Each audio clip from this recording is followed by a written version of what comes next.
was born in a little town called Lone Oak, Arkansas, which is near Little Rock. I think my mother got married when she was, I guess she was 18, and she ran away from college and married my father. We lived in Lone Oak, and then we moved to Hot Springs where my grandparents lived. My father went to work for my grandfather. That wasn't too successful. And eventually he and my mother were divorced. I was about 4 then. And then my sister and I, my younger sister, and my mother and I moved into the home of my grandparents. My grandfather was a medical doctor, and my grandmother and my mother's younger sisters all lived in this pretty big house. It was a very middle-class existence in the South, and I was taught to be a racist. Black people were sent to the back door. You called them by their first name. My family was not political in terms of values. My mother was political in terms of her job. My mother worked for the welfare department, and she had a poll tax list. And she was friends of the public health nurse in Hot Springs, who was a sister of the mayor. So my mother was expected, if she wanted to keep her job, to maintain this poll tax list, which was a list mostly of black people. The city paid their taxes, their poll tax, $2, $3, however much it was. And then on election day, my mother took her car, went around, picked up these people, took them to the polls, and told them how to vote. That's how the poll tax law works. So I thought this was, as when I understood it, I wasn't too impressed with this way of doing business, but as a child, you don't make comments about that. I graduated from high school in Hot Springs, Arkansas. I graduated in the same old red brick building that Bill Clinton did following me. Graduated in the heart of the Depression, and there was never any question that I could go on to college. So when I got out of high school, I went to work, and I worked for a few years. And then when the war came, I worked for the War Department and moved to Little Rock, and was working at this Army camp, Camp Robinson, Camp Joseph T. Robinson, and there became chief clerk in the transportation section of the Quartermaster Corps. Quartermaster is a service of supply, and my job was to oversee all the paperwork that had to do with the transportation of men and material in and out of that camp. And I worked in the same office. She was doing clerical work, and I was in the Quartermaster Corps, and our desks were, perhaps 15, 20 feet apart. And so I would pass her every day as I either came in or came out from work. And after some period of time, decided to stop and chat with her a little. I suppose you'd call it love at first sight, because I was immediately felt that there was someone that I wanted to get to know better and I would like to take out. But it was quite some time before I even asked her, because I was quite shy at that time, I guess. And she was very vibrant, very lively, and knew a lot of people, and so I was perhaps somewhat overcome, thinking she wouldn't have much to do with me. So I enjoyed it. It was a good job. It paid me well, and I liked the people I worked with. But I was looking at what war was doing, and it wasn't something that I really wanted to look at. It was just something that was brought to me, and you can't avoid it. We sent out troop trains, and so when those troop trains went out, you saw people standing around, mothers, fathers, children, relatives, good friends, all very, very sad, because they knew that some of those men were not coming back. The men knew that some of them wouldn't be coming back. And the more I watched those troop trains, the more I thought, there's got to be another answer to this. There's got to be some other answer to disputes than to send people off to war like this. And so then we were married in December of 1942. So it was about 11 months that we were off and on, but we weren't together a lot of the time, because I was gone. After we were married, we were only together for 3 days, and then I was gone for 2.5 years. When I went overseas, she said, if you're going overseas, I'm going overseas. So she went to South America. So I started writing letters, and I found that the government was, and I studied Spanish, that the government was hiring people in South America. So I got a job working for the Foreign Economic Administration in Guayaquil and Quito, and eventually Lima, Peru.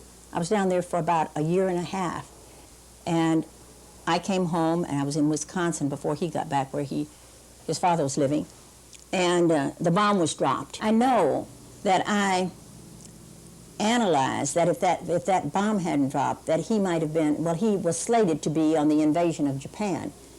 So I was grateful for the bomb, and I never, when people talked about it later, about all the lives that were lost and the implications of the bomb, I just rather dismissed it, because I thought, well, it saved Walter's life, and that was the thing that was important to me, and that was that. I promised Polly when we were married that we would live in the South, so we settled that by living in southern Minnesota. She had always just, the cold and the snow just was something that she was not in favor of. But we did settle in Minnesota. After going to the University of Minnesota Law School, I felt I had to remain in Minnesota in order to practice. Then we lived in a cheap little apartment. Our first child was born. Then he was looking for work and had a terrible time finding it. We ended up in the little town of Windham, where he practiced law, and where, let's see, the rest of our children were born, 3 more children. And that was a new experience for me, one that was very difficult. And I used to go to bed wondering what I was being punished for, because I knew that I had never done anything really wrong to anybody, nothing bad. But here I ended up in this little tiny town, and I didn't have anybody to really talk to, and it was dry. You know, I mean, you couldn't even go downtown. Well, I guess, was there beer then? I don't know, but I couldn't have, in my position, walked downtown and bought a bottle of beer. And people like to talk about cleaning their house, and how you got the storm windows clean, and how the dirt came in between the 2 windows, and what did you do about that? And I thought, you know, even then I thought, shove it. And I can remember when I was very small that my mother was very unhappy. And I can remember, for a long time I didn't understand it, but whenever she'd go off to a card party, I asked her years later what provoked this, but whenever she'd go off to a bridge party, she'd come home and she'd cry. Oh, really? Oh, yeah, and she'd just sob. And I can remember Daddy trying to comfort her.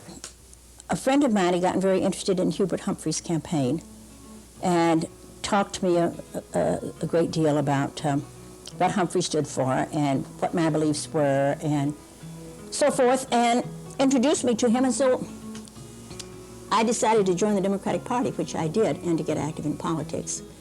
And I was active in Windham for about 10 years, and I was I was a delegate to the county conventions, to the district conventions, to the state conventions. And I did a lot of organizing down there. And we had a very well-organized county.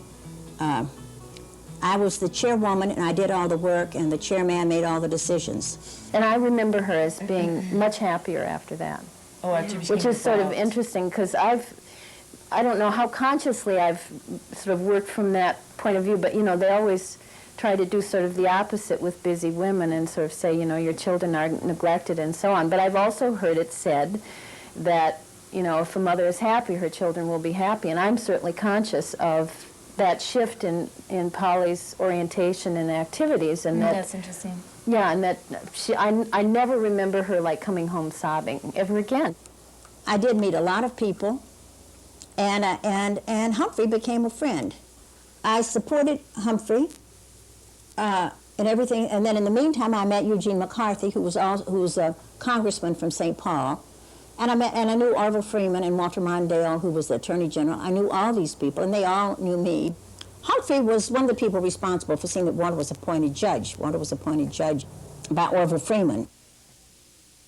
It was after Humphrey became vice president that I got really so totally disillusioned with him, because when he became vice president under Lyndon Johnson, then he felt that, I think he felt that he had to support Johnson's position in the Vietnam War. I called at the office of the vice president, and I couldn't see Humphrey, but his assistant, a man named Tom Cannell, and I had a screaming argument, really screaming in his office. And Cannell told me that the people in North Vietnam were fanatics. I know this, I can remember just this, and I said to him, you know, that's what they call me on the streets of Marshall. And I wrote a letter to the paper, and I said that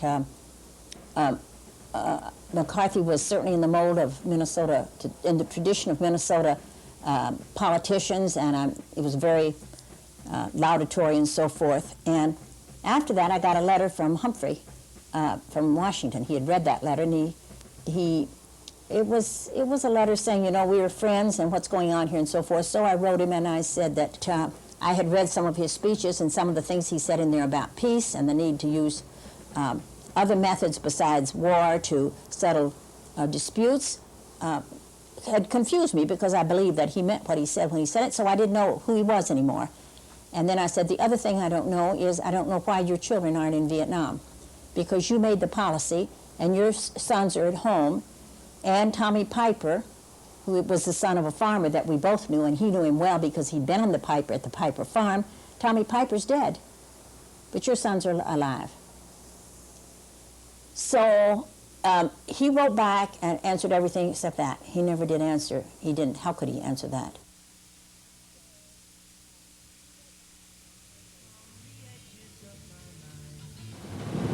I was happy in Marshall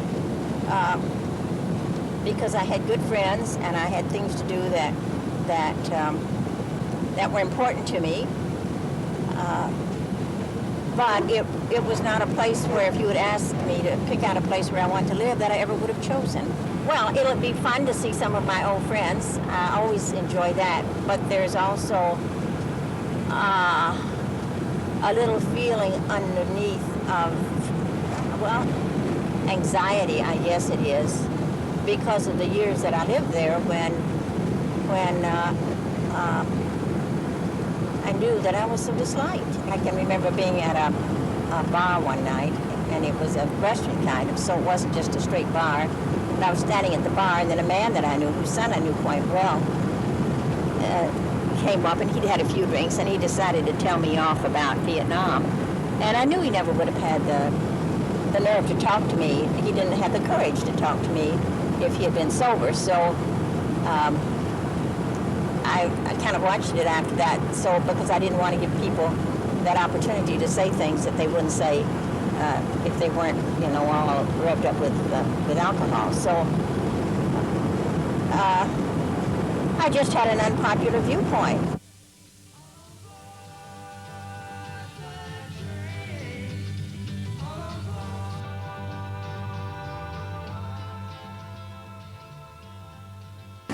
The bookstore was known as the center of radical activity when I was here, and that was because I was in sympathy and was a member of the student peace group that was on campus, which was anti-Vietnam.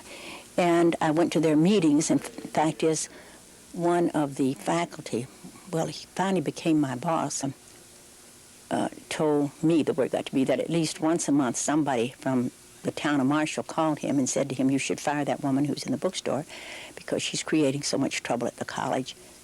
I really wasn't. I would have been happy to if it had been necessary.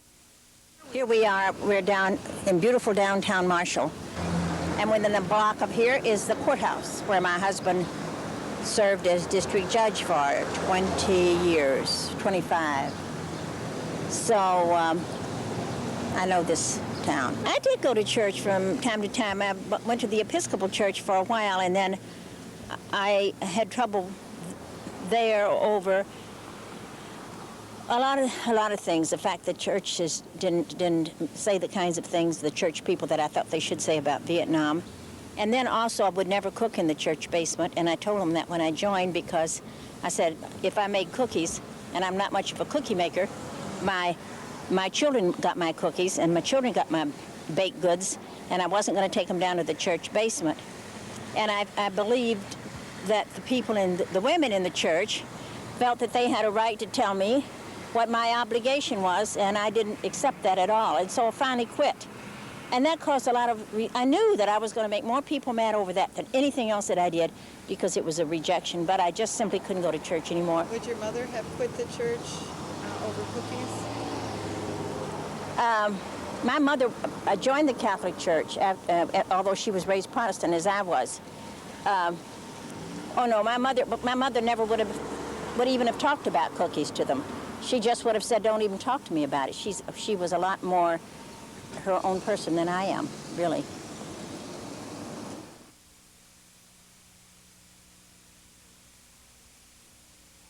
Went to Chicago with my friend Rose Just, and this is what I wrote about, my experiences there, who was a woman a little older than I, and we were both friends of Eugene McCarthy. And I saw him in southern Minnesota. He said, "Are you going to come to Chicago?" And I said, "I hadn't thought about it." He said, "Why don't you come? I need your help." And that was all that there was to it. When we got to Chicago, Daley had arranged a transportation strike so that it would be difficult for people to get together. So to make things as confusing as possible and to make it helpful from his point of view, the strike was on, so you couldn't get from one part of Chicago to the other. There were no, I don't think there was any public transportation at all. I don't know who was the first, but I realized where the action was, that it was on the streets. And I'd never seen people like those people there. That was my first real experience with hippies. And they were out there in the streets. It was a carnival. It was so funny, for one thing, that it was amusing at the same time that it was scary. And one of the young people there was a man all dressed up in a uniform with rickrack, and he had a Navy hat on with rickrack, gold rickrack all over the place.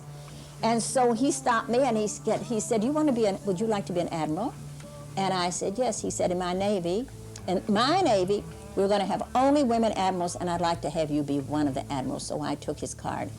And then I went another part of this was all in Grant Park, across from the Hilton. There is a man doing yoga, absolutely nude, no. And then there are people, women and men in these crazy costumes with long dresses, and their faces painted just wild. And black people with afros and beads and everything. Then they called the National Guard out, so the National Guard was there. I've got one picture of this I'll show you. On each side of the street, and we came up and talked. I talked to the National Guard and asked them why they were there and why they didn't join us, why they didn't put their guns down and come and join us, that was the wrong thing for them to do, to be there pointing guns. And then one afternoon, I was in the park, and I met three, I just read this, three Franciscan monks. And they were going over to the park, and there were cameras everywhere, and I thought, gee, if my picture gets back in Marshall, Minnesota, in this crowd, I'm going to be in trouble. So I decided I'd latch onto those monks, that would be pretty safe. So I did.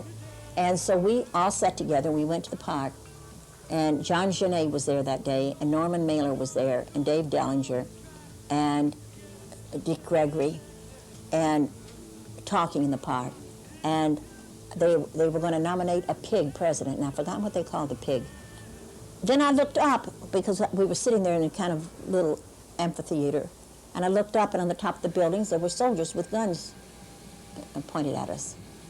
And I thought, this is the most bizarre thing I've ever seen in my life. Nobody's ever pointed a gun at me. What have I done? Then, while all the program was going on, a real skinny fellow went over to the flagpole and pulled the American flag down and put up a red flag of anarchy. And the police, the Chicago police, were all on the outside, and at that they charged. Well, we got to one point on Michigan Avenue, and there were the television cameras and everything else, and then I saw the police, or was it the soldiers? I think it was the soldiers, put on their gas masks.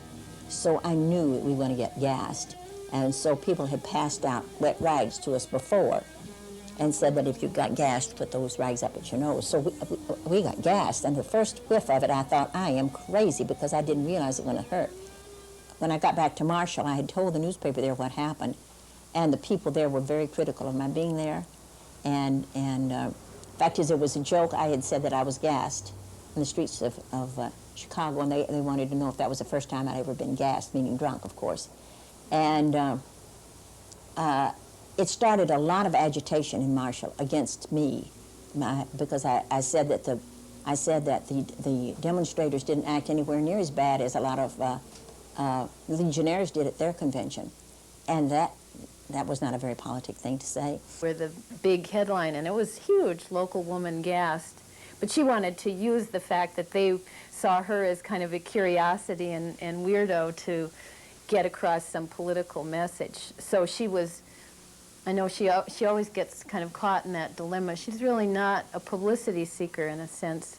On the other hand, if she feels that there's some other end to be achieved, she's more than willing to let herself, you know, be way out there in the limelight. So I remember her giving a very serious interview to this little newspaper, which I think mostly just thought this woman was.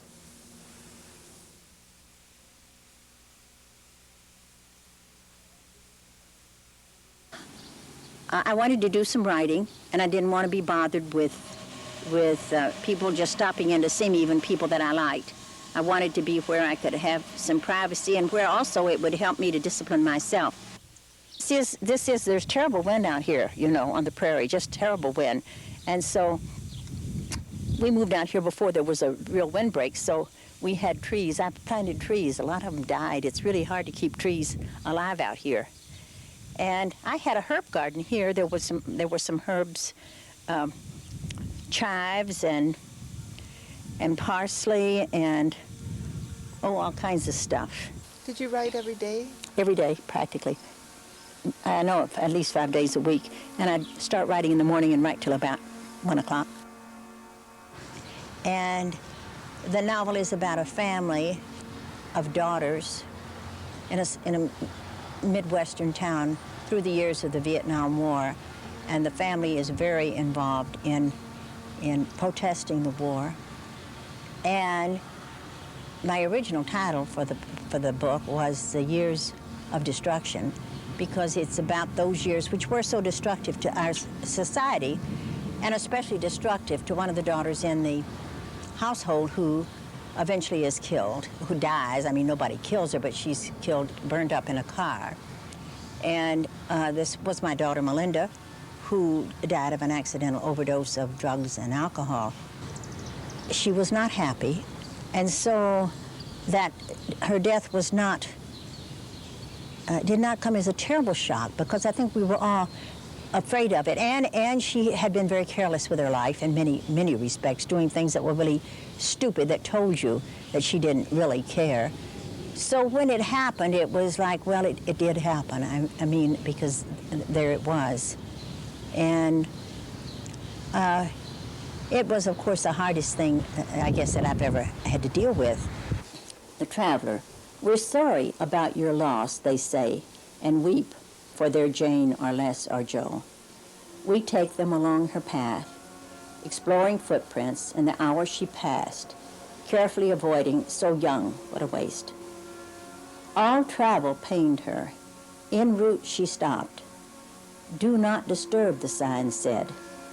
3 days obeyed, but the fourth found a gas-filled balloon.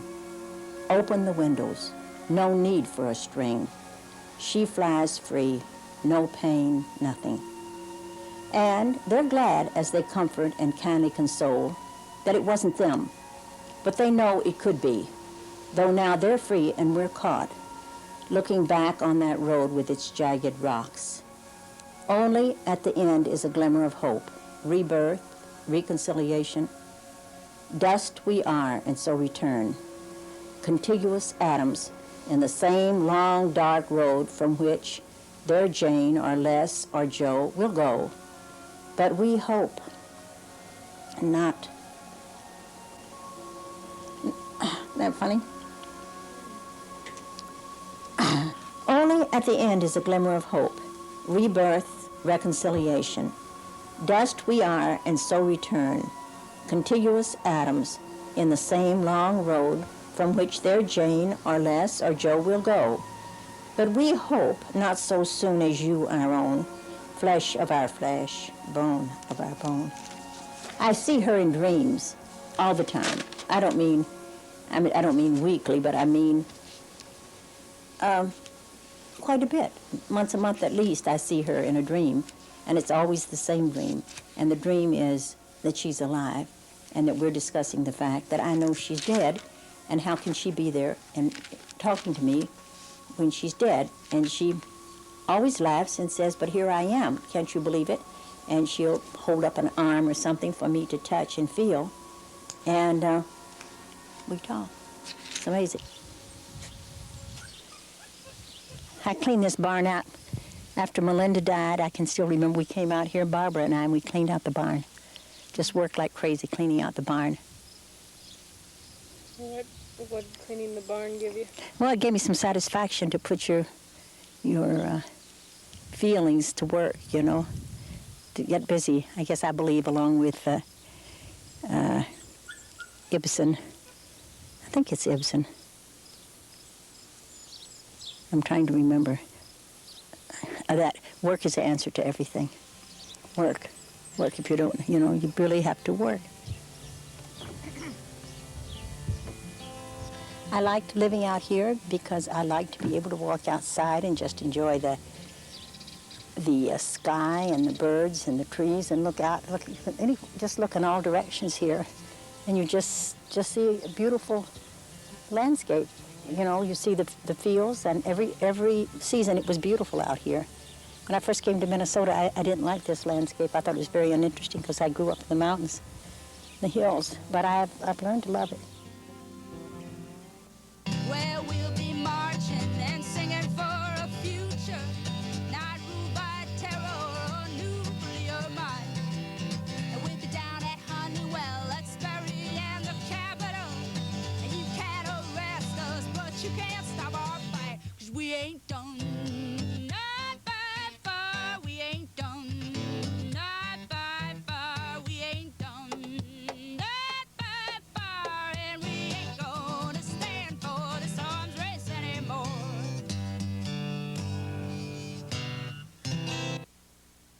Polly moved to Minneapolis 5 years before I did.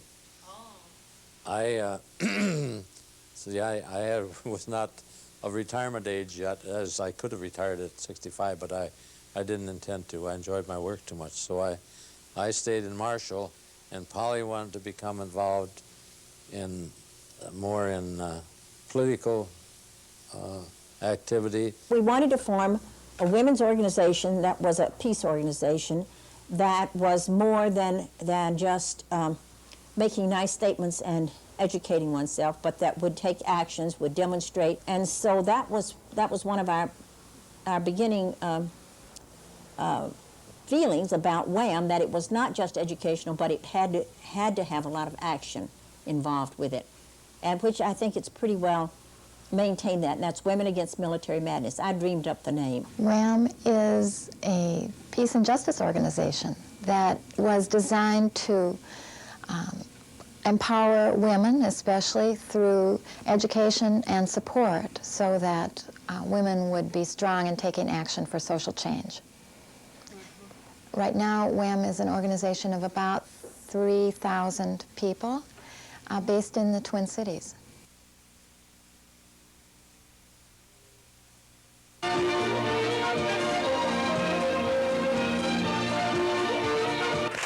Polly Mann is here. She is about whom you may have read. She's co-founder of Women Against Military Madness from Minneapolis. She is, if you can believe it, the wife of a state judge. He must be just a little nervous when you leave the house. He's not sure whether you're coming home. That's right.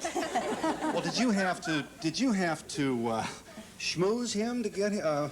No. He has to be sensitive. I assume he holds an elective office. He does, and I think I have embarrassed him many times, and I feel bad about that. I would like not to embarrass him, but I have to speak out. And when I first read a Quaker tract called Speak Truth to Power, which talked about peace in the world, and I'd been looking for some answers for me personally for many years, I read this tract, and which is really a literal interpretation of the teachings on the Mount, and I read it out loud to him. And I said, this is so tremendous, I'm going to have to start to do something about it. And when I do, people are going to say, she's really kooky. And I said, this is going to reflect on you. And he said, you know, what the world needs is more kooky people like you. And so ever since then, he has never once asked me to stop doing something that has hurt him. I want to talk about her figure, because she says 22%. According to my information, and I read many, many of these little pie-shaped charts showing how much money goes to the military, of every dollar that's available to be used, this country's put 67 cents of every tax dollar into the military. That is not true. We put 67% now, let me finish my statement. into social programs. All right, let her make her point. Okay, the way you read figures, we all know can we'll be be really here all skewed. day. That's right. And so it depends upon what you want to show. I want to show the most. If you don't take in other funds, you can figure 22%. It's more 67 than it is 22. Do you see any candidates you could support for president next year? I don't support a candidate because they all say the same thing before they're elected. I hate to say that, but they do. There are some candidates I don't support. I work on the opposite theory. They're just people I want to get out of office, mostly the incumbents with some good exceptions.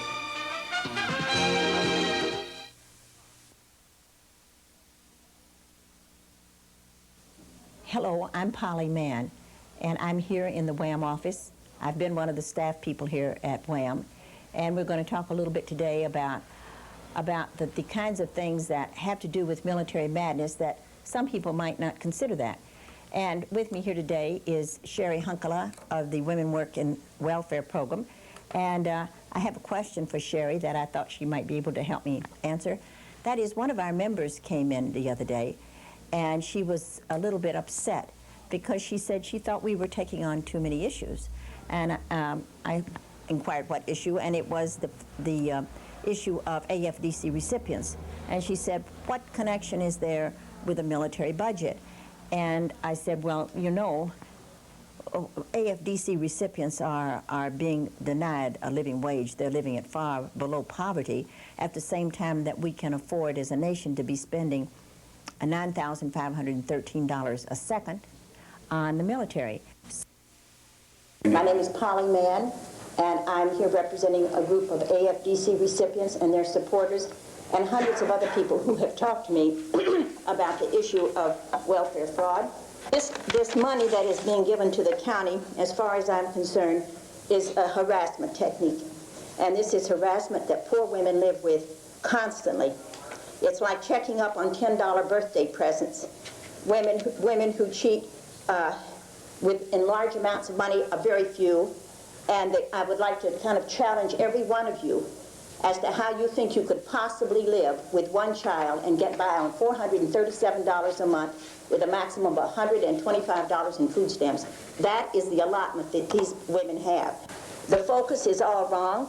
The women many times are put in the positions of whether they're going to eat or whether they're going to cheat. And this is what it comes down on. This is absolute harassment, that they will have people, again, bothering them day in and day out. I know these women. They are conscientious mothers. All that I know are very concerned. And to have somebody else checking on them, calling, coming to their door when they can barely survive, they live on the edge. And I hope that you would vote against taking this money. I see absolutely no need for it except to harass people whose every day is a harassment to begin with.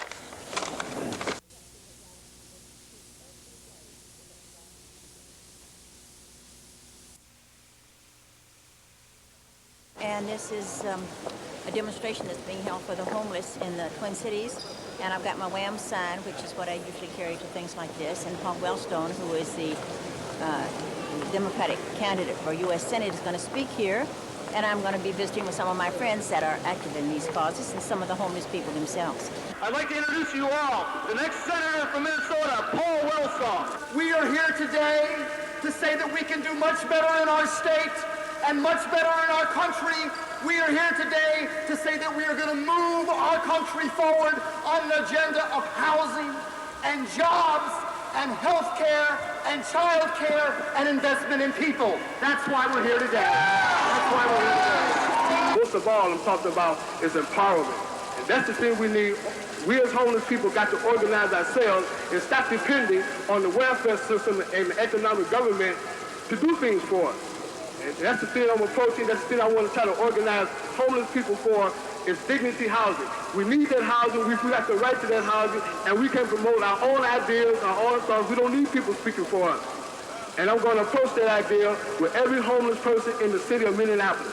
What I would say about Polly is that this woman is incredible. Whenever I'm feeling down, or things are getting rough, or people are coming after me, if it's the press, if it's whoever, she's the person that I call, and she gives me the greatest source of strength. And I love her. She's great.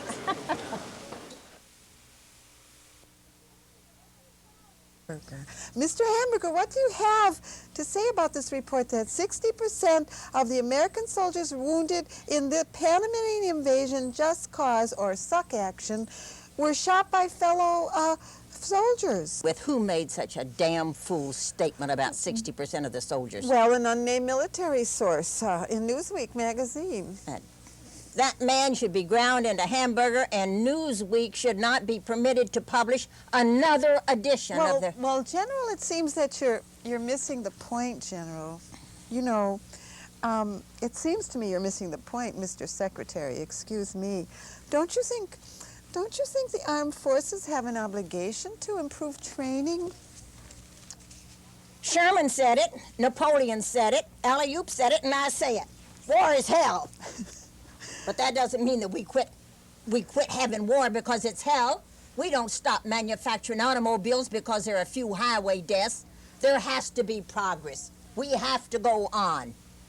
War is a price for peace. Well, thank you, Mr. Jasper. In conclusion, yes, that there are just a lot of people that are trying to take this country right down, down, down. And what I think has got to go is that damn Bill of Rights is gonna have to go if we're gonna preserve this country. We're gonna have to do something about the Bill of Rights, and I'm forming a little organization, and if people would like to join our organization, can I give the name of the organization? No, there's no advertising on this program. Well, they know my name. They can probably write me, Washington, D.C., Jasper Hamburger, former Secretary of Defense, United States. Eddie Feline came up to me at a demonstration, anti-Bush demonstration over at the university, and said to me, why didn't I run against Humphrey for the as a senatorial candidate and challenge him in the Democratic primary? And I decided that I would run as an independent. And so I simply announced it. I didn't know the first thing about how to conduct a campaign apart from the way it's done with the political parties when you have a lot of help. But I announced it, and then I ran into Sarah Mealy, who said she'd be willing to be my campaign chairman, and people said they would be willing to help. And I was amazed at how it all fell together. This will enable me to get on the ballot, you know. Polly Mann is a DFLer running for the United States Senate as an independent. This is her first run for office after being involved in DFL politics for the past 40 years. While everyone else was taking the spotlight and wanting to be the candidate or wanting to be the speaker on the platform or everything else, Polly was the one, as the lights were being turned out at the state conventions, who was still there talking about the Democratic platform. Polly Mann for U.S. Senate. It is a campaign that has raised about $40,000, which is about how much is spent on a hot contest for the Minneapolis City Council, but not much to run statewide. For third-party candidates, money is always a problem. So it's sort of a double bind. You can't raise the money unless you have the money, and you don't have the money unless people see you as electable. So that makes it difficult.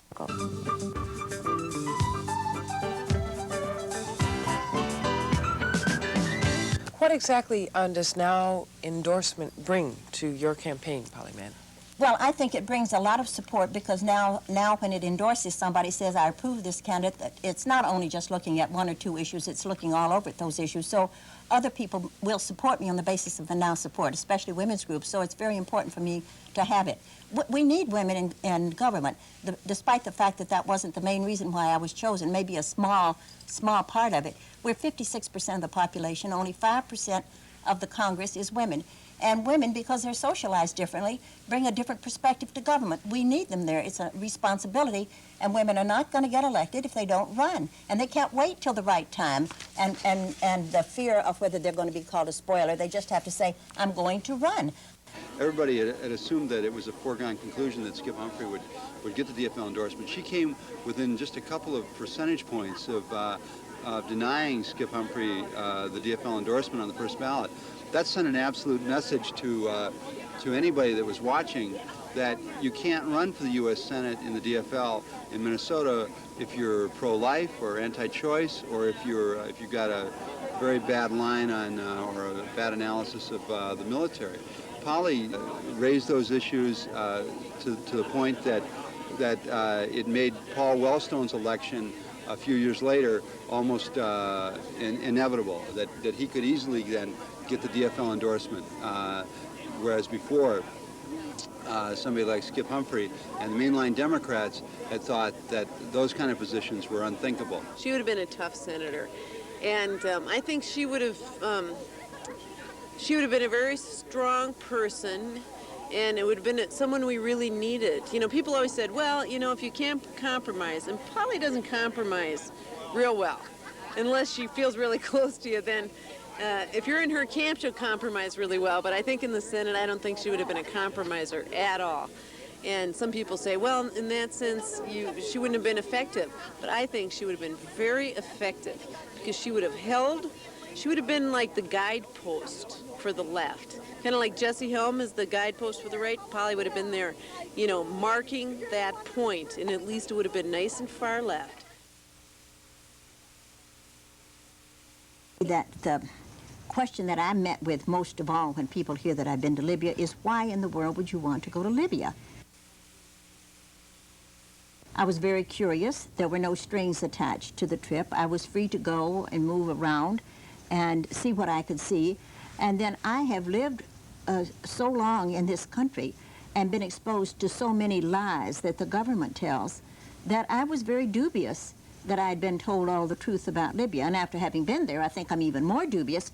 So I was ready to go and see for myself if the kinds of things that our government tells us about Gaddafi, for example, proved to be true to my knowledge and my observation. Now, and the reason that this date was set for us to go to Libya was that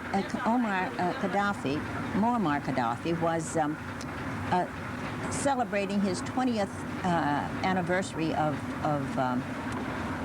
power, I guess you'd say, in Libya. And this was an enormous celebration with people from all over the globe invited. And as Americans, they did want to have some Americans there, and they invited us to come. So we participated in this event.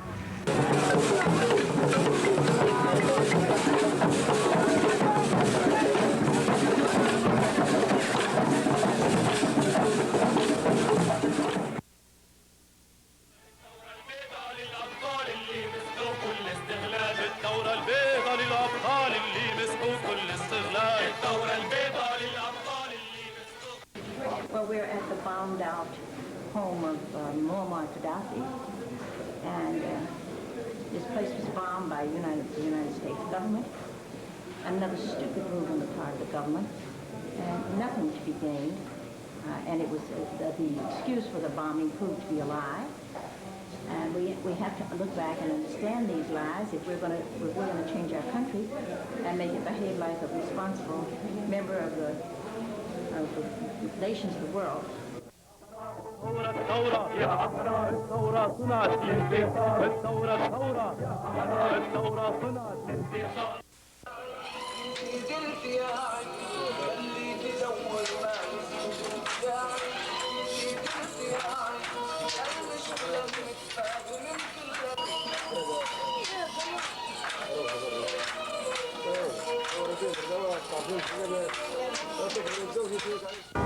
It's so difficult to achieve any kind of social change in the world today, especially in a country which has been imperialistic, that I applaud what has been done here. I applaud Gaddafi. I think this is great. But at the same time, the kind of individualism that he has inculcated, or that he has permitted to be inculcated, I do not agree with. I am a feminist in very basic terms. And when one is a feminist, one believes in a sharing of the wealth. That's the only way to deal with power. And hopefully, if we can build a really strong women's movement throughout the world, the women here will empower themselves and will change this country. I cannot change this country as an outsider. All I can do is say, great, what's going on that I think is good, and hope that eventually they'll make the changes so that women become fully accredited members of the society. And the change that we could offer them with our model is not good. I mean, these women encased in white, that's not the answer to the pornography of the United States. There's got to be some middle road at which women are full human beings without having their sexuality exploited either in very overt terms, like in our society, or in covert terms, like their society, which are really sides of the both coin. I discovered a little lump in my breast when I was bathing, and I knew that I had to find out about it. My sister had breast cancer when she was 40. She was cured. My mother died of cancer. One of my aunts died of cancer. A great aunt died of cancer. So there's cancer in my family. So it was not any real shock to me, although I have paid attention to my diet, and I exercise and live, I think, a pretty healthy life. But that doesn't protect you. And it's life, you know. I never had the feeling, why did this happen to me? I never had that feeling because I know that things happen to people. And so it wasn't this shock like it couldn't happen to me. I knew it could. And then when I was checked out, and it looked, after the operation, I was operated with a lumpectomy with just a small portion of my breast removed. And I'm on a drug right now. I take a drug daily that is a form of chemotherapy. And so far, the prognosis is good. But, you know, I'm not young, and we die.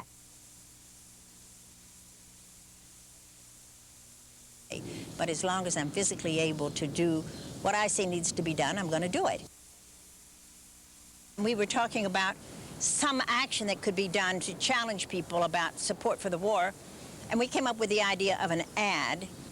And then we sat down on the telephone for several days and called WHAM members and others that we felt would want to support this ad, which really was, the heading of it was, why should George Bush be permitted to start World War III from the telephone in his golf cart?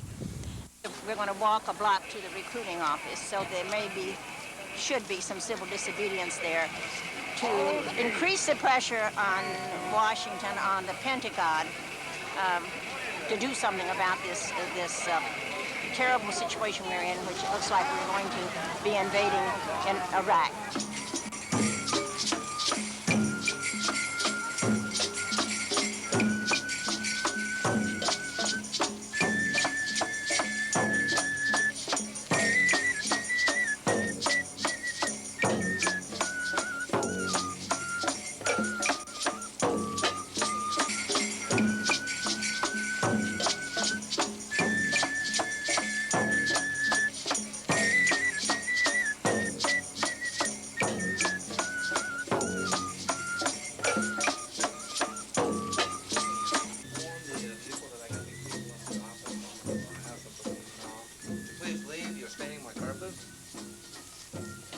Would you please stop the business? That's what we're here about, is to stop the business issues. Okay, let the XO know. I'm getting off the phone right now. All right, zone supervisors at Lake Street. Okay, thank you. What can I do for you? And in a democracy, we have to have our say. President Bush has taken his action One of the things totally on his own, really without even the involvement of our Congress. Carpenter. I know, but this carpet is not worth as much as the life of one of our people.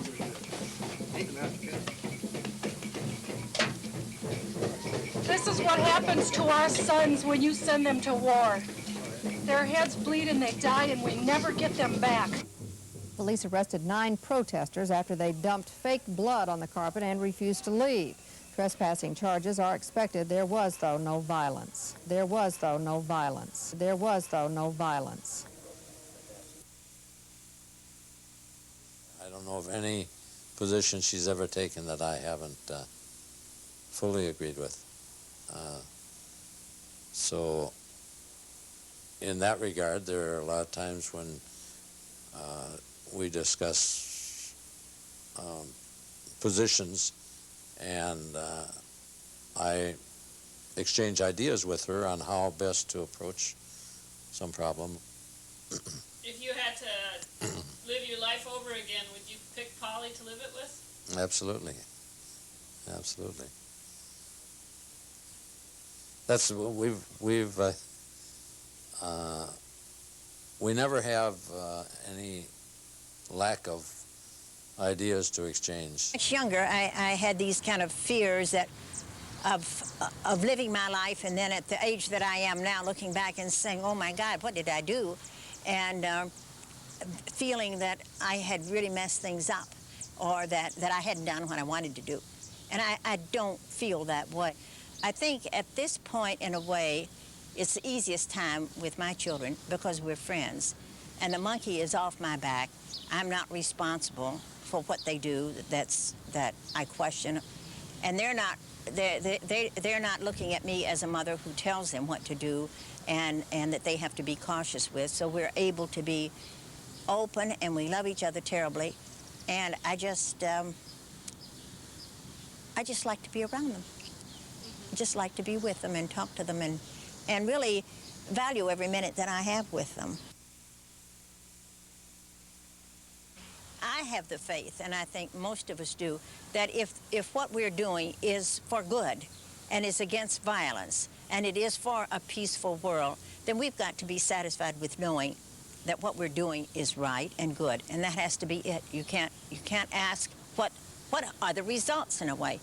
You know, you may question and ask if it's the best thing you could do, but that's the bottom line.